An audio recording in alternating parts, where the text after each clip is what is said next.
হ্যাঁ, এবছর দুর্গা পুজোয় আমাদের মাননীয় মুখ্যমন্ত্রী তিনি 50,000 থেকে 1,10,000 করেছেন।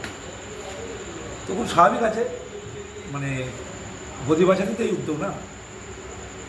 যে সরকার, যে মুখ্যমন্ত্রী বাঙালি হিন্দুদের নিরাপত্তা দিতে পারে না, হিন্দু মহিলাদের নিরাপত্তা দিতে পারে না,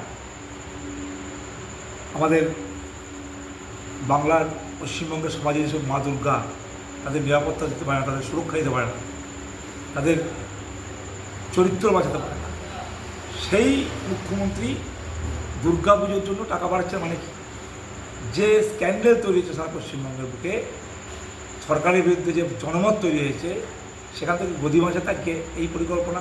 উপঢৌকন সারা জীবনে উপঢৌকন দিয়ে গেছেন, কখনো লক্ষ্মী ভাণ্ডার, কখনো দুর্গা পুজো, কখনো ক্লাব অনুদান। কিন্তু এবছর পশ্চিমবঙ্গের মানুষ বুঝে গেছে যে এগুলো মমতা ব্যানার্জির গদি বাঁচানোর খেলা। পশ্চিমবঙ্গের হিন্দু সমাজ এটাও বুঝে গেছে যে এই সরকার, তৃণমূল সরকার থাকলে পশ্চিমবঙ্গ বাংলাদেশ হবে এবং আবার এখানকার হিন্দুদের বিতাড়িত হতে, উদ্বাস্ত হতে, এবং আগামী দিনে এই সরকার থাকলে আগামী দিনে আর দুর্গা পুজো করাই যাবে না। এটা পশ্চিমবঙ্গের হিন্দু সমাজ বুঝতে পেরেছে। তাই আমাদের বিশ্বাস এবছর পশ্চিমবঙ্গের মানুষ মোদিজির দেওয়া যেসব টাকা, সেই যে টাকাগুলো লুট করে যে তৃণমূল চুরির টাকা থেকে যে অনুদানটা দেবে, সে টাকা তো তারা সবাই নেবে।